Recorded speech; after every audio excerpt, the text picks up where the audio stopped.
World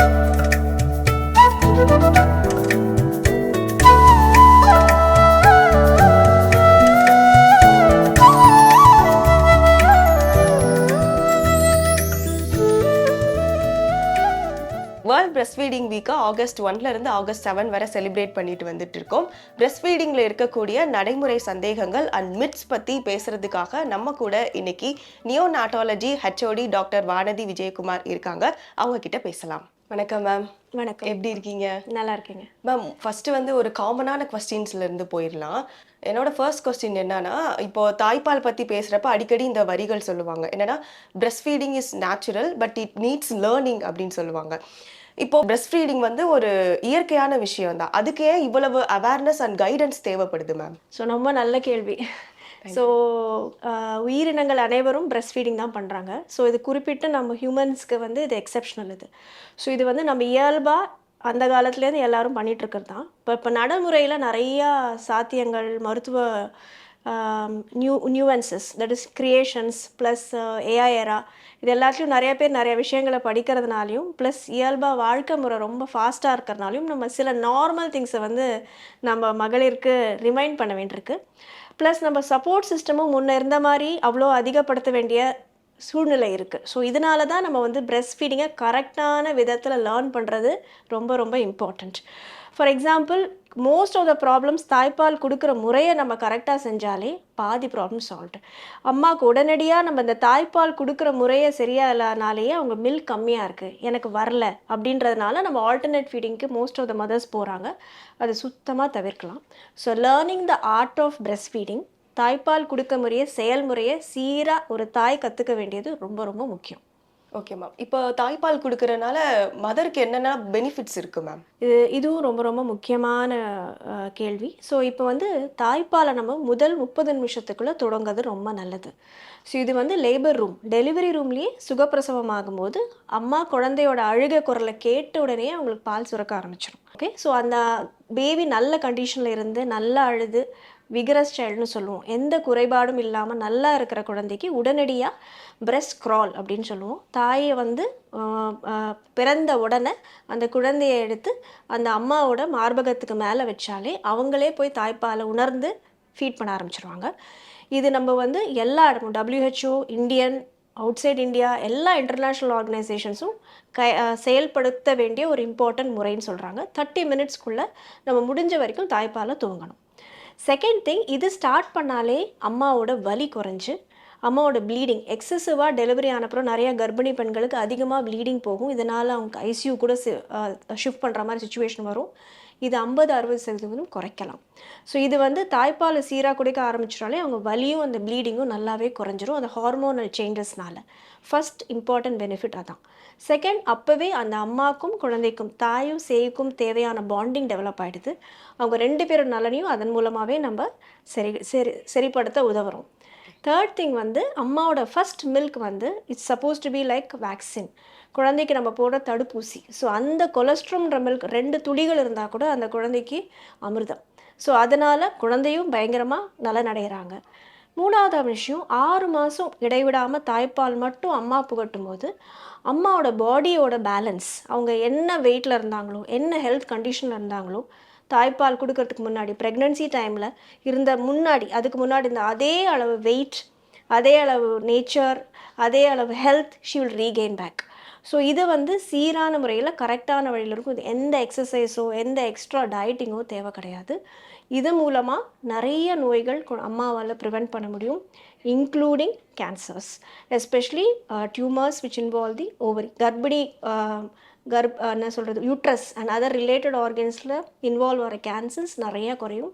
breast cancer அதுவும் percentage குறையும்.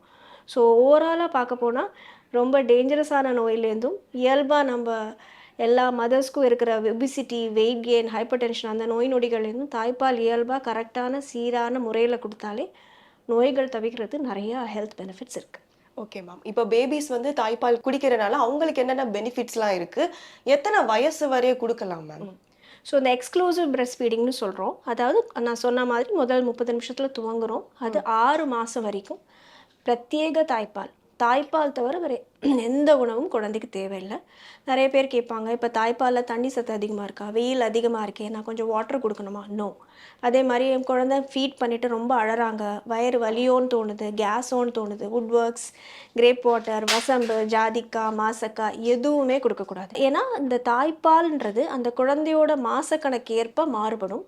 முதல் ஒரு வாரத்தில் இருந்த தாய்ப்பாலோட கன்சிஸ்டன்சி இருக்காது. ஸோ குழந்தைக்கு தேவைக்கேற்ப இயற்கையாகவே அது வந்து சுரக்கும், அதோட கன்சிஸ்டன்சி மாறும். முதல் ஒரு வாரத்துக்கு குழந்தையோட கெப்பாசிட்டி ரொம்ப கம்மியாக இருக்கும். திக் கொலஸ்ட்ரம் அப்படின்னு சொல்லுவோம். அந்த சீட் பால் அப்படின்றதே முழு போஷாக்கு. 5-10 ml இருந்தால் கூட அது முழு போஷாக்கு. அதுதான் நான் சொன்ன மாதிரி முதல் தடுப்பூசி. எல்லா டிசீஸ்லேருந்தும் ப்ரிவெண்ட் பண்ணுற எதிர்ப்பு சக்தியை கொடுக்கக்கூடியது அது. அது ரொம்ப ரொம்ப முக்கியம். நிறைய பேர் எக்ஸ்பிரஸ் பண்ணி வெளியில் வேஸ்ட் பண்ணிடுவாங்க. அது கண்டிப்பாக தவிர்க்கணும். அதுக்கு அடுத்து வர 3 மாதத்தில் அம்மாவுக்கு தாய்ப்பால் அதிகரிக்கும். ஏன்னா அப்போ தான் குழந்தையோட டிமாண்ட் அதிகமாகும். இந்த டைமில் 3 ஹவருக்கு ஒரு தடவை at least 8 to 10 times in a day தாய்ப்பால் கொடுக்கணும். நைட் ஃபீடிங் எஸ்பெஷலி கண்டினியூ பண்ணுறோம். இது மூலமாக குழந்தை சீராக கரெக்டாக வளருவாங்க. ஓவர் சப்பியாகவும் இருக்க மாட்டாங்க, ஓவர் வெயிட் லாஸோடையும் இருக்க மாட்டாங்க. IQ content in breast milk is very good. ஏன்னா அதில் நிறையா விஷயங்கள் இருக்குது which allows the brain growth. So குழந்தை நல்ல சீராக இன்டெலிஜென்ட் சைல்டாக வளர்கிறதுக்கும் தாய்ப்பால் உறுதுணையாக இருக்கும். Allergy diseases, asthma, obesity, childhood problems like ADHD, இந்த மாதிரி நம்ம நிறைய நோய்கள் கேட்போம். இது எல்லாத்துக்குமே பேஸ்லைன் வந்து தாய்ப்பால். தாய்ப்பால் சீராக அந்த 6 மாதம் கொடுத்துட்டோம் அப்படின்னா இது எல்லாமே நிறைய தவிர்க்கலாம். ஸோ இதை தவிர 6 மாதத்துக்கு பின்னாடி தாய்ப்பால் மட்டுமே பேஸாக இருந்தாலும் மற்ற உணவுகள் நம்ம ஸ்டார்ட் பண்ணணும். 2 வயசு வரைக்கும் குழந்தைக்கு தாய்ப்பால் கொடுக்கலாம். ஏன்னா தாய்ப்பால் மட்டும் அப்போ பிரத்யேகமாக இருக்காது, மற்ற உணவுகளும் நம்ம இன்ட்ரடியூஸ் பண்ணோம். பட் தாய்ப்பால் 2 years வரைக்கும் டெஃபினட்டாக கொடுக்கலாம். Okay ma'am. இப்போ சி செக்ஷன் பண்ண அம்மாக்கள் வந்து வலியின் காரணமா அந்த பிரஸ்ட் ஃபீடிங்கை தள்ளி போட்டுட்டே இருப்பாங்க. அது சரியா மேம்? எவ்வளவு சீக்கிரமா பிரஸ்ட் ஃபீட் பண்ணணும் மேம்? எஸ், இது வந்து ரொம்ப ப்ராக்டிக்கலி டிஃபிகல்ட். நம்ம புக்ஸில் சொல்கிறோம், ஸ்பீச்சஸில் கொடுக்குறோம். அது வந்து ஆனால் அம்மாவோட மெடிக்கல் கண்டிஷன் வச்சு நம்ம ஒஜிஷியன் டாக்டர் மேடமோட அணுகி மகப்பேறு மருத்துவர்கிட்ட கேட்டு அவங்களோட சிக்னஸ் லெவல் ஒன்றும் இல்லை, மெடிக்கல் கண்டிஷன் ரொம்ப டிஃபிகல்ட்டியான சுச்சுவேஷன் இல்லைன்னா சி செக்ஷன் ரூம்லேயும் கொஞ்சம் விழித்த பிறகு நம்ம டைரெக்டாக அங்கேயே ஸ்டார்ட் பண்ணலாம் வித்தின் 1 hour. அது முதல்ல நம்ம நினைக்கிறது தான் கஷ்டமாக இருக்குமே தவிர அம்மாவோட கரெக்டான பொசிஷனை லிஃப்ட் பண்ணி பேபியை கொடுத்தாலே பேபியை எல்லாத்தையும் பார்த்துக்கும். அதனால் வந்து அது முடிஞ்ச வரைக்கும் அங்கேயும் சி செக்ஷன் மதர்ஸ்க்கும் ஸ்டார்ட் பண்ணுறது கரெக்டு. 2வது விஷயம், படுக்கக்கூடிய பொசிஷன்ஸ் அவங்களுக்கு இயல்பாக இருக்கிற மாதிரி, ரொம்ப பெயின்ஃபுல்லாக இல்லாத மாதிரி, குழந்தைய தூக்குற மாதிரி ஹெட் பொசிஷனிங்கோ லெவலப் பண்ணியும் ஒரு மாதிரி ஸ்லாண்டிங் பொசிஷன்லையும் பேபியை லேட்ச் பண்ணுறதுக்கான சேர்ஸ் கரெக்டாக இருந்தாலும் நிறையா சேர்ஸ் இருக்குது, லேட்சிங் இது இருக்குது, பில்லோஸ் இருக்குது. இதெல்லாம் யூஸ் பண்ணி இந்த முறைகளை கையாளுறதுனால அம்மாவுக்கு பேபிக்கு 2 பேருக்கும் கஷ்டம் இல்லாத முறையில் அங்கேயும் கொடுக்கலாம். அது ஒரு மித்து தான். சி செக்ஷன் கொடுத்தா நம்மளால் கொடுக்க முடியாதுன்றது அம்மாவோட மனரீதியான இருக்கிறது. இப்போ எல்லாரும் படிக்கிறதுனால ஆல்மோஸ்ட் எல்லாருமே துவங்கிடுறாங்க. இன்ஃபேக்ட் ஒரே நாளில் டிஸ்சார்ஜ் பண்ணிடுறாங்க. ஸோ அதனால் இட் இஸ் பாசிபிள். இப்போ பேபிஸ் வந்து பிரஸ்ட் ஃபீட் பண்ணுறப்போ சில டைம்ஸ் பைட் பண்ணிடுவாங்க. அப்போது அம்மாவுக்கு வந்து அந்த இடத்துல கிராக்கோ இல்லை வூண்டோ வரலாம். அப்படி இருக்கிறப்போ அந்த நிலையில் அவங்க பிரஸ்ட் ஃபீட் பண்ணலாமா ma'am? So first of all நம்ம ஏன் அவங்க பைட் பண்ணுறாங்கன்னு பார்க்கணும். 2 டைப்ஸ் ஆஃப் சிச்சுவேஷன்ஸ் நாங்கள் டீல் பண்ணுவோம். ஒன்று வந்து உண்மையாகவே பேபி கிட்ட ப்ராப்ளம், ஓகே, அவங்களால சரியாக லேட்ச் பண்ண முடியல, ஏதோ ஒரு நோய் தன்மை அது குறிக்குது. குழந்தை சரியாக கரெக்டாக சப்பாமல் பைட் பண்ணுறாங்கன்னா ஏதோ ஒரு நோய் இருக்குது, குழந்தைக்கு பிறக்கையிலே நோய் இருக்குது, அதுக்கான ஒரு அறிகுறி அது. ஓகே, இல்லை குழந்தை நல்ல பாப்பா, எந்த அறிகுறி நோய் இல்லைன்னா நம்ம தாய்ப்பால் கொடுக்குற முறையை வந்து சரியாக கொடுக்கணும். Position, that is a most important positioning நம்ம சரியாக பண்ணலைன்னா குழந்தைய ஃபுல் மார்பகத்தை கரெக்டான பொசிஷனை லேட்ச் பண்ணலை அப்படின்னா வெறும் நிப்பிள் ஏரியா மட்டும் பண்ணாங்கன்னா பைட் பண்ணுவாங்க. ஏன்னா அது மில்க் சுரக்க வைக்காது. அண்ட் மேற்கொண்டு அம்மாவுக்கு பெயின்னால மில்க் சுரக்கிறதும் கம்மியாகிடும். So the most important thing in the situation is avoid abnormal position, கரெக்டான பொசிஷன் லேட்ச் பண்ணுறது. செகண்ட் வந்து குழந்தைக்கு ஏதாவது நோய் இருக்கானு செக் பண்ணணும். அப்படியே பைட் பண்ணாலும் அவங்க ஏதாவது ரத்தமோ ஏதாவது சிந்தினாலும் அந்த இடத்துல கிராக் ஆயிடுச்சுன்னா கூட ட்ராப்ஸ் ஆஃப் பிரெஸ்ட் மில்கே அதை அப்ளை பண்ணாலே அது ஹீல் ஆகிடும். So it is a treatment as well for that. And அந்த சைடில் அவங்களுக்கு பெயின் அதிகமாக இருந்ததுன்னா அந்த சைடில் மட்டும் நேராக குழந்தைய லேட்ச் பண்ணாமல் ஆப்போசிட் சைடில் ஃபீட் பண்ணிவிட்டு அந்த சைடை நம்ம எக்ஸ்ப்ரெஸ் பண்ணி பாலாடையில் மில்கை கொடுக்கலாம். அம்மாக்கள் வந்து பிரெஸ்ட்டை வந்து ஹெவியாக ஃபீல் பண்ணும், ரொம்ப நேரம் கொடுக்காம இருந்தால் ஹெவியாக ஃபீல் பண்ணுவாங்க. அப்போது வந்து அந்த மில்க் வந்து தேங்கிரும். பெரியவங்கலாம் என்ன சொல்லுவாங்கன்னா, அந்த மில்க்க குடுக்காத அப்படின்னு சொல்லுவாங்க. பட் அந்த மாரி குடுக்கலாமா குழந்தைங்களுக்கு? அது எதுவும் பாதுகாப்பானதா? ஸோ இது நம்ம இப்போ ரீசெண்ட் ட்ரெண்டில் இட்ஸ் வெரி இம்பார்ட்டன்ட். எல்லாருமே ஒர்க்கிங் மதர்ஸ். ஸோ ஒரு மெட்டர்னிட்டி லீவ் எக்ஸ்டெண்ட் ஆனால் கூட நம்ம நிறையா part time work from home அந்த சுச்சுவேஷன்ஸ்லாம் நிறையா இருக்குது. ஸோ எக்ஸ்பிரஸ் பண்ணோனாலே இந்த தேங்கிறத தவிர்க்கலாம். ஓகே. ஓகே. ஸோ தேக்கத்தை தவிர்க்கிறதுக்கு கரெக்டாக கம்ப்ளீட்டாக எக்ஸ்பிரஸ் பண்ணணும்.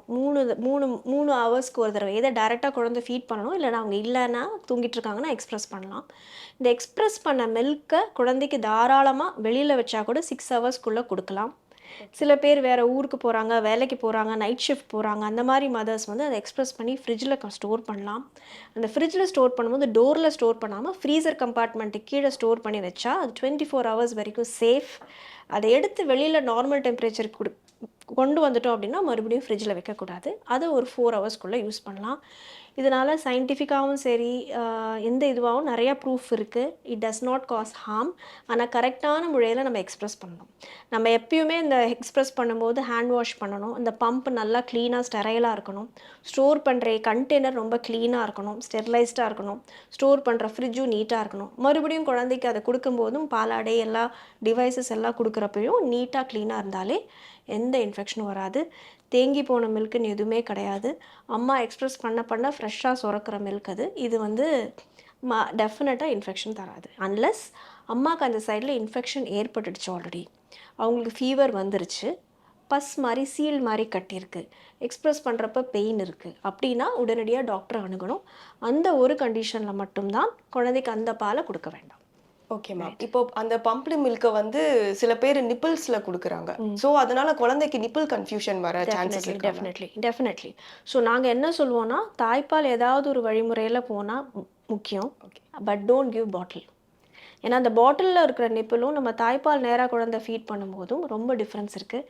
பாட்டில் ரொம்ப ஈஸியாக சக் பண்ணிட்டு போயிடுவாங்க. பட் தாய்ப்பாலில் அந்த அரைவெப்பு, அந்த வார்ம்த், அந்த பொசிஷன் கரெக்டாக இருந்து குழந்தை நல்லா நெகட்டிவ் ப்ரெஷர் போட்டு சக் பண்ணால் தான் மில்க் சுரக்கும். ஸோ இதனால் பாட்டில் ஃபீட் கொடுக்குற குழந்தைங்க திரும்பி அம்மா கிட்ட லேட்சே பண்ணுற டிஃபிகல்ட்டி வந்துடும். இதனாலேயே பாதி மதர்ஸ்க்கு வந்து தாய்ப்பால் இல்லாமல் குறைஞ்சி போயிடுது. ஸோ டெஃபினெட்லி அவாய்ட் பாட்டில். வேற வழிகள் எதுவும் பாலாடையில் கொடுக்கலாம், சிரஞ்சில் கொடுக்கலாம், பாலாடையில் கொடுக்கலாம். பாலாடை இஸ் சேஃபஸ்ட் அண்ட் பெஸ்ட். அம்மாவுக்கு அந்த சைடில் ஏதாவது கட்டி இருக்குது, புண்ணு இருக்குது, ஏதோ ஒரு காரணத்தினால நேராக அந்த சைட் ஃபீட் பண்ண முடியலன்னா எக்ஸ்பிரஸ் பண்ணி பாலாடை கொடுக்கறது best and safe. Okay ma'am. சில டைம்ஸ் வந்து அம்மாக்கள் வந்து ரொம்ப டயர்டா ஃபீல் பண்ணுவாங்க. பால் குடிக்கிறப்போ குழந்தையும் தூங்கிரும். அந்த தூங்குறப்போ அந்த குழந்தைய டிஸ்டர்ப் பண்ணக்கூடாது அப்படின்னு நிப்பிள் அப்படியே வச்சிருவாங்க. இவங்களும் அப்படியே தூங்கிடுவாங்க. இதனால தாய்க்கு எதுவும் பாதிப்பு வருமா மேம்? அது மட்டும் இல்லாம குழந்தைக்கு எதுவும் பாதிப்பு வருமா? மூச்சு திணறல் அந்த மாதிரி ஸோ பாதிப்பு. இது வந்து ரொம்ப காமன் இது. ஸோ எல்லா வாட்டியும் குழந்தை எழுந்து அழுறப்ப அவன் தாய்ப்பாலுக்காக மட்டுமே அழலை. அதை நம்ம முக்கியமாக உணரணும். இப்போ தான் ஃபீட் பண்ணியிருக்கோம், அவன் சும்மாவே வந்து லேட்ச் பண்ணி சக் பண்ணணும் அந்த ஒரு கிராட்டிஃபிகேஷனுக்காக, குழந்தை அம்மா என் கூட இருக்காங்கன்ற அந்த வார்ம்த்துக்காக செய்கிறது. ஸோ அது மாதிரி லைங் பொசிஷனில் குழந்தைய ஃபீட் பண்ணுற பொசிஷனில் படுத்து அப்படியே விட்டு நைட் ஃபுல்லாக தூங்குறது ரொம்ப தப்பு. அது செய்யக்கூடாது. ஏன்னா சம்டைம்ஸ் அதனால் குழந்தை நிறையா வாட்டி பொறையேறிடுவாங்க. இந்த பொறையேற தன்மைனால சில குழந்தைங்க சிவியராக லங் இன்ஃபெக்ஷன் வரலாம். சில குழந்தைங்களுக்கு காட் டெத் அப்படின்னு சொல்கிறோம், இறப்பு கூட ஏற்படலாம். ஸோ இதை வந்து கண்டிப்பாக தவிர்க்கணும். அதனால டெஃபினட்டாக ஃபீட் பண்ணுற டைம் மட்டும்தான் லேட்ச் பண்ணணும். இப்போ வந்து புதுசா ஃபீட் பண்றப்போ ரீல்ஸ் பார்த்துட்டே, மொபைல் பார்த்துட்டே ஃபீட் பண்ண ஆரம்பிச்சுட்டாங்க. அது பாதுகாப்பானதா மேம்? இது அந்த குழந்தைக்கும் அம்மாக்குமான அந்த பாண்டை வந்து எப்படி? டெஃபினட்டாக நோ. எல்லா குழந்தைங்களுக்கும் நம்ம சொல்கிற போது தான் அவங்க வந்து அவங்க அம்மாவோட வாய்ஸ் ரெகக்னைஸ் பண்ண தான் அம்மாவுக்கும் சுரக்கும், அம்மாவுக்கும் குழந்தைக்கும் அந்த கனெக்ஷன் ஏற்படும். டெஃபினட்டாக we don't advise any mother to use any kind of digital gadgets while feeding. இப்போ அதில் பார்க்குறப்போ, ரீல்ஸ்லாம் பார்க்குறப்போ நிறைய டிப்ஸ்லாம் தராங்க. அதெல்லாம் ஃபாலோவும் பண்றாங்க. அது நல்லதா மேம்? இல்ல டாக்டர்ஸ் கிட்ட அட்வைஸ் கேட்கறது ஒரு முக்கியமா? டெஃபினட்டாக ஒரு டாக்டர் கிட்ட அட்வைஸ் கேட்குறது, ப்ராப்ளம்ஸ் இருந்தால் உடனடியாக நம்ம ஏஐ அணுகிறது வந்து நாட் ஆல்வேஸ் கரெக்ட். ஒரு எமர்ஜென்சிக்காக நம்ம நாலேஜ் சீக் பண்ணிக்கலாம். பட் அந்த கரெக்டான அணுகுமுறை, டவுட்ஸ் அண்ட் டிஃபிகல்ட்டிஸ் இருக்கும்போது டாக்டர் அணுகிறது தான் கரெக்ட். மக்கள் மத்தியில பொதுவான நம்பிக்கையும் ஒரு சில மித்ஸ் எல்லாம் இருக்கு மேம். அதெல்லாம் நான் சொல்றேன். அது நீங்க மித்தா இல்ல ஃபேக்டான்னு சொல்லுங்க. இப்போ வந்து ஃபர்ஸ்ட் வந்து அம்மாக்கு ஃபீவர், கோல்டு அல்லது வைரல் இன்ஃபெக்ஷன் இருந்தா குழந்தைக்கு தாய்ப்பால் கொடுக்கக்கூடாது. டெஃபினட்டாக அப்படி கிடையாது. ஸோ அம்மாவுக்கு சிவியர் இன்ஃபெக்ஷன் இல்லாத வரைக்கும் மாஸ்க் போட்டுட்டு ஹேண்ட் வாஷ் பண்ணிவிட்டு பாப்பாவை ஹேண்டில் பண்ணலாம். ஓகே, அவங்க மில்கில் எந்த இன்ஃபெக்ஷனும் கிடையாது. அண்ட் டெஃபினட்டாக க்ளோஸ் கான்டாக்டை மட்டும் தவிர்க்கணுமே தவிர தாராளமாக தாய்ப்பால் கொடுக்க வேண்டிய நேரத்தில் கொடுக்கலாம். Okay ma'am. ஒவ்வொரு டைமும் பிரஸ்ட் மில்க் குடுக்குறப்ப பிரஸ்ட்ட கிளீன் பண்ணிட்டு தான் குடுக்கணுமா? அவசியம் இல்ல. வார்மா மசாஜ் மட்டும் பண்ணா, அவங்க சம்டைம்ஸ் கட்டியிருந்த பால் சீரா சுரக்கும். குழந்தை வந்து அடிக்கடி அழுதாலே அம்மாவுக்கு பால் பத்தல அப்படின்னு அர்த்தமா? மோஸ்ட் ஆஃப் டைம்ஸ் இதுக்கு காரணமே வந்து குழந்தை ஃபுல்லா ஃபீட் பண்ணாதனாலயும், பொசிஷன் சரியா இல்லாதனாலயும் அம்மாக்கு பால் பத்தாம போயிடுது. குழந்தை கரெக்ட்டான முறையில லேட்ச் பண்ணி ஃபுல்லா ஃபீட் பண்ணா, கம்ப்ளீட்டா எம்ப்டி ஆச்சுனா தான் சுரக்கும். இட்ஸ் லைக் எம்ப்டியா இருந்தா தான் பாடி டிசைட் பண்ணும், எனக்கு இன்னும் மில்க் சுரக்கணுன்ட்டு. ஸோ இதுக்கு ப்ராப்ளம் போத் இந்த baby and the mother. So 2த்தையுமே நம்ம சால்வ் பண்ணணும். குழந்தைக்கு தாய்ப்பால் கொடுக்குறப்ப சில காரமான உணவுகளோ, இல்ல குறிப்பிட்ட உணவுகளோ அம்மா சாப்பிடக்கூடாது. ஸோ இது அந்த காலத்துலேருந்தே இருக்கு. பட் நியூட்ரிஷன் ரிச் ஃபுட் ரொம்ப ஸ்பைசியாவோ, ஆயிலியான்றது நம்ம டேஸ்ட்டுக்காக. அது டெஃபினட்டா அம்மா அந்த டைம்ல விரும்ப மாட்டாங்க. பட் எல்லா healthy products and nutritional rich food especially fruits and vegetables டெஃபினட்டா எடுத்துக்கணும். முக்கியமா எல்லாரும் மறந்துடுறது அவங்க எடுத்துக்கிட்ட அந்த அயர்ன் அண்ட் கால்சியம் சத்து மெடிசன்ஸ். அது 6 மாசம் குழந்தைக்கு அவங்க தாய்ப்பால் குடுக்குற வரைக்கும் கன்டின்யூ பண்ணணும். ஏன்னா நம்ம போன்ஸ் எல்லாமே வந்து குழந்தையோட தாய்ப்பால் குடுக்குறப்ப வீக்கா போயிடும் because of the calcium. So definitely they should take vitamin supplements till 6 months minimum. Small breast இருக்கிறவங்களுக்கு கம்மியா தான் பால் சுரக்கும். கண்டிப்பா கிடையாது. ஸ்டேச்சர், ஹைட், ஃபிசிக்கல் இதோடக்கும் பிரஸ்ட் மில்க் பம்ப் பண்ணுறதுக்கும் கனெக்ஷனே கிடையாது. It's just a myth. குழந்தைக்கு உண்மையிலேயே பால் பத்தலன்னு அம்மாக்கள் வந்து எப்படி தெரிஞ்சுக்கிறது? ஸோ இது ரொம்ப முக்கியமான கேள்வி. ஸோ இப்போ ஒரு தாய்ப்பால் கொடுத்து குழந்தை வந்து நல்லா குடிச்சிட்டாங்க அப்படின்னா, சீரா ஒரு 2லேருந்து 3 மணி நேரம் கண்டிப்பாக தூங்கணும். அண்ட் ஒரு நாளைக்கு 6லேருந்து 8 முறை யூரின் பாஸ் பண்ணணும். 1 ஆர் 2 கோல்டன் எல்லோ ஸ்டூல்ஸ்ன்னு சொல்கிறோம், பொன் நிறத்தில் மோஷன் போகணும். அண்ட் குழந்தை வந்து எடை கூடணும். ஒரு முதல் 5லேருந்து 7 நாள் கூட எடை குறைஞ்சா கூட 10வது நாளுக்குள்ளே எடை கூடியிருக்கணும். அட்லீஸ்ட் பர்த் வெயிட் ரீச் பண்ணியிருக்கணும். இதெல்லாம் இல்லை அப்படின்னா டெஃபினட்டாக நம்ம கொடுக்குற பால் குழந்தைக்கு பத்தலை. எய்தர் கரெக்ட் பண்ணணும், இல்லைன்னா அடிஷ்னலாக மெடிக்கல் ஹெல்ப் சீக் பண்ணணும். Okay ma'am. இப்போ மில்க் சப்ளை வந்து கம்மியாச்சுன்னா, லேகியம் சாப்பிடு, அது சாப்பிடு, இது சாப்பிடுன்னு அம்மாக்கு அட்வைஸ் பண்ணுவாங்க. பட் நேச்சுரலாவே மில்க் சப்ளைவ் இன்க்ரீஸ் பண்ண என்னென்ன சாப்பிடலாம் மேம்? ஸோ நிறைய water. Milk is full of water and very little calcium and nutrients. So குழந்தையோட ஃபீட் பண்ணுற மாதிரி நல்லா ஹைட்ரேட்டடாக இருக்கணும். Okay, at least 3 to 4 liters of water கண்டிப்பாக எடுத்துக்கணும். இது தவிர high calorie and protein diet. So நார்மலாக நம்ம சுண்டல் அதெல்லாம் ரொம்ப சாப்பிட முடியாதுன்னா மில்க் கண்டென்ட்டு கொஞ்சம் இன்க்ரீஸ் பண்ணிவிட்டு நியூட்ரிஷியஸ் ஃபுட் சாப்பிடணும். At least she should eat before feeding the baby. She should be well hydrated and calcium and iron supplements. இது இருந்தாலே கரெக்டான ஃபீடிங், அவங்க நியூட்ரிஷன் கரெக்டாக இருந்தாலே automatically milk will be fine. Okay ma'am. எது எது சாப்பிடக்கூடாது? ஆக்சுவலாக வந்து ப்ரிஃபர் டு ஈட் ஹோம்மேட் ஃபுட்மா. You should avoid unnecessary outside food. இந்த பீஸா, பர்கர், சாட் ஐட்டம்ஸ் அந்த மாதிரி கிரேப்பிங் கண்டென்ட் இருக்கிறத மட்டும் அவாய்ட் பண்ணால் போகணும். Otherwise all homemade food and definitely fruits and vegetables are definitely enough. இப்போ வந்து சோஷியல் மீடியால வந்து ஃபார்முலா மில்க் அட்வர்டைஸ்மெண்ட் நிறைய பார்க்குறோம். Yes. மில்க் பத்தலையா, இதை வாங்கி குடிங்க அப்படின்ட்டு. அது நல்லதா மேம்? எந்த சூழ்நிலையில இந்த மாதிரி மில்க்கை நம்ம ப்ரிஃபர் பண்ணலாம்? ஸோ இது வந்து இப்போ உள்ள ஜென்ரேஷனுக்கு வந்து ஒரு ஃபேன்சி ஆகிடுச்சு. So but it is not preferred in normal situations. ஐடியலாக எந்த பிரச்சனையும் இல்லை, அம்மாக்கும் குழந்தைக்கும் நோய் நொடி இல்லை அப்படின்னா தாய்ப்பால் மட்டும்தான். எல்லா மதர்ஸ்க்கும் அவர் குழந்தைக்கு தேவையான தாய்ப்பால் சுரக்கும். ப்ரொவைடட் மெத்தட் கரெக்டாக இருக்கணும், அவங்க மோட்டிவேட்டடாக இருக்கணும், அவங்க சப்போர்ட் சிஸ்டம் கரெக்டாக இருக்கணும். ஒரு சில எக்ஸப்ஷனல் சுச்சுவேஷன்ஸ் இருக்குது. குழந்தைக்கு ஒரு சில நோய்கள் இருந்தால் தாய்ப்பால்னாலே அலர்ஜி, தாய்ப்பால்னாலே டயரியா, தாய்ப்பால் கொடுக்க முடியாத சுச்சுவேஷன், அந்த மாதிரி நோய்களும் இருக்குது. அந்த மாதிரி ஏதாவது நோய் நொடி இருந்தால் மட்டுமே உங்கள் டாக்டரை அணுகி அது தேவைப்பட்டால் மட்டும்தான் வேறு ஃபார்முலா ஸ்பெஷல் டயட் கொடுக்கணும். மேம், மெட்டர்னிட்டி லீவ் முடிஞ்சு ஆஃபீஸ் போகிற அம்மாக்கள் வந்து குழந்தைக்கு பால் கொடுக்க முடியலையே அப்படின்ட்டு ஒரு ஏக்கம் அவங்களுக்கு இருக்கும். அவங்களுக்குலாம் நீங்கள் கொடுக்க வேண்டிய அட்வைஸ் என்னவா இருக்கும் மேம்?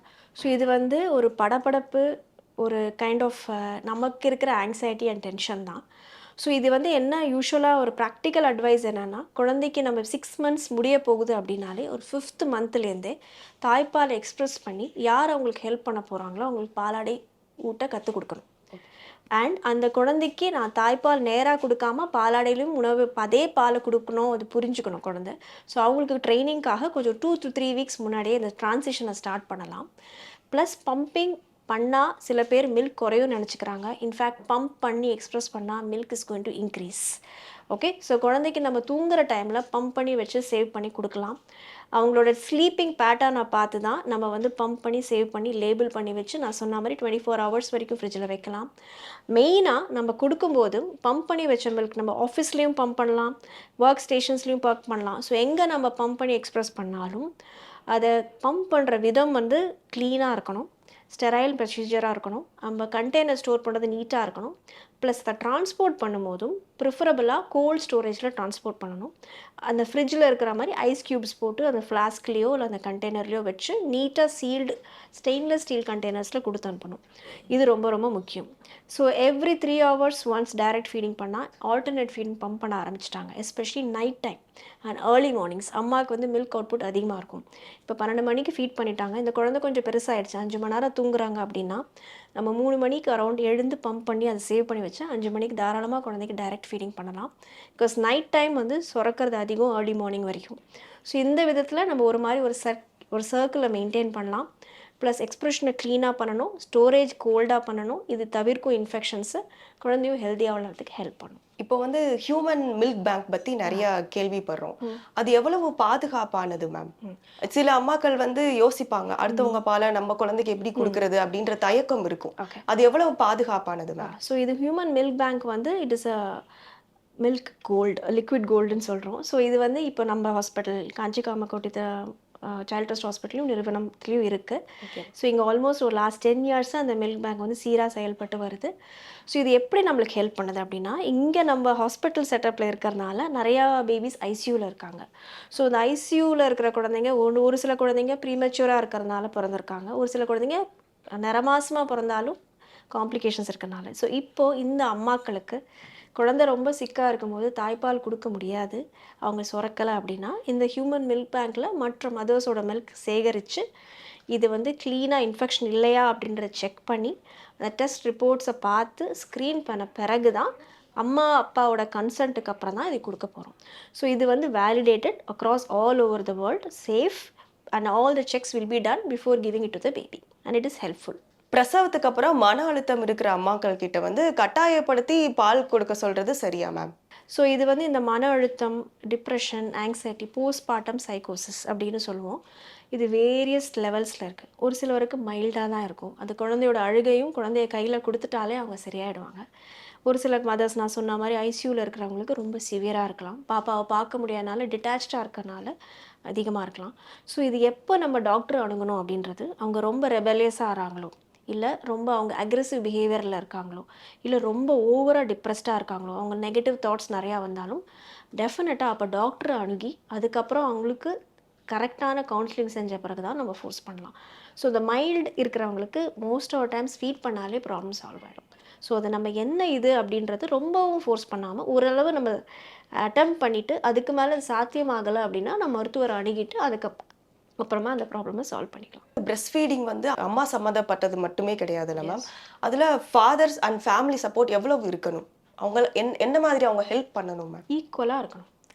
ஸோ ஃபீட் பண்ணுறது அவங்களோட வேலை அப்படின்னு சொல்லிட்டு நம்ம போக முடியாது. அவங்க ஃபீட் பண்ணுற என்வாயர்மெண்ட் காமாக இருக்கணும். அவங்களுக்கு support system should be good enough so that she is able to eat food nutritiously. Calm environment at home. So தேவையில்லாத சிக்கல்கள், பிரச்சனைகள் கொண்டு வரக்கூடாது. அண்ட் அவங்க இந்த மாதிரி ஒர்க்கிங் உமனாக இருந்தாங்கன்னா அதை எக்ஸ்ப்ரெஸ் பண்ணி ஸ்டோரேஜ் அதெல்லாம் வந்து அதுக்கான ஃபெசிலிட்டி அவங்க கொடுக்கணும். Especially grand mother, grand father, brother, sister யாராக இருந்தாலும் அந்த கொண்டு போய் கொடுக்கறதும் எடுத்துகிட்டு வரதும் ஃப்ரம் ஒர்க் பிளேஸ் வந்து இட்ஸ் நாட் ஈஸி. ஸோ அதுக்கும் ஹெல்ப் பண்ணணும். ஸோ எல்லாரோட பார்ட்டிசிபேஷனும் important and equal. It's not only the mother who has to do that. Newborn பேபிஸோட அம்மாவாக இருக்கட்டும், அவங்களோட ஃபேமிலிஸாக இருக்கட்டும், இல்லை ப்ரெக்னெண்ட்டாக இருக்கவங்களா இருக்கட்டும், அவங்களுக்குலாம் நீங்கள் சொல்ல விரும்புகிற விஷயம், ஒரு முக்கியமான விஷயம்னா என்ன சொல்லுவீங்க மேம்? இந்த தாய்ப்பால் வந்து நம்ம டெஃபினட்டாக சீராக 6 மாதம் வரைக்கும் கட்டாயமாக கொடுக்கணும். இதில் வந்து ஹெல்த் பெனிஃபிட்ஸ் தான் நிறையா, இன்ஃபேக்ட் இதில் அட்வான்டேஜஸும் நிறையா. ஸோ இதில் எங்கே ட்ராவல் பண்ணாலும் இப்போ எல்லா ஃபெசிலிட்டிஸும் எல்லா இடத்துலையும் இருக்குது. நம்ம எம்பாரஸ்மெண்ட் இல்லாமல் கரெக்டான முறையில் தாய்ப்பாலை கொடுக்க முடியும். இதனால் நம்மளுக்கு வந்து ஈஸி. நீங்கள் ஃபார்முலாவையும் டின்னையும் பாலையும் எடுத்துகிட்டு போக வேண்டாம். அண்ட் உங்களோட condition health is going to be completely fine. You are going to be fit and fine as you are before. குழந்தையும் ரொம்ப சீராக கரெக்டான விகிதத்தில் வளருவாங்க. டெஃபினட்டாக it will make a lot of difference in attachment and bonding towards a child. நம்ம பாப்பா பின்னாடி பிற்காலத்தில் வரக்கூடிய நல்ல மன ரீதியான நோய்களை நிறையா குறைக்கும். நம்மளோட குழந்தையோட நமக்குடைய நட்பு, அட்டாச்மெண்ட் அதிகமாகும். நோய் நொடிகள் இல்லாமல் வாழலாம். ஸோ டெஃபினட்டாக சீராக 6 மாதம் தாய்ப்பால், அதுக்கு மேலே மற்ற உணவுகள் 2 வயசு வரைக்கும் முடிஞ்சால் தாய்ப்பால் தாராளமாக கொடுக்கலாம். மேம், தாய்ப்பால் கொடுக்கறதுல இருந்த நிறைய டவுட்ஸ் அண்ட் மிட்ஸ் எல்லாம் சூப்பராக கிளியர் பண்ணீங்க. அண்ட் சரியான விளக்கம்லாம் கொடுத்துருந்தீங்க. அதுக்கு ரொம்ப நன்றி மேம். நன்றி.